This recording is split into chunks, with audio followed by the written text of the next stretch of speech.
আসসালামু আলাইকুম, সবাই কেমন আছেন? আজকে একটা মজার লাড্ডু বানাবো, সেটা হচ্ছে লাচ্চা আম দুধ দিয়ে।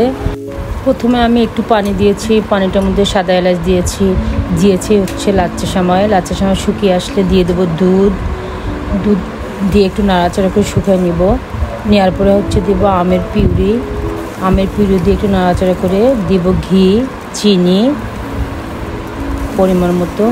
তো এগুলো একটু নাড়াচাড়া করে শুকায় নিব। দিব হচ্ছে কাজু বাদাম, কিশমিশ, গুঁড়া দুধ, সবগুলো উপকরণ একসঙ্গে নিয়ে কিছুক্ষণ নাড়াচাড়া করে তেল আসা পর্যন্ত রেখে দেব। তো প্রায় হয়ে এসছে, তো তেল উঠে আসছে। তো এখন আমি নামাই নেব, লাড্ডু বানানোর পালা। তো আমি একে একে লাড্ডুগুলো বানাচ্ছি আর লাচ্চা সামের মধ্যে গড়ায় নিচ্ছি। তো হয়ে গেল আমার লাচ্চা দুধ আমের লাড্ডু। সবাইকে ধন্যবাদ।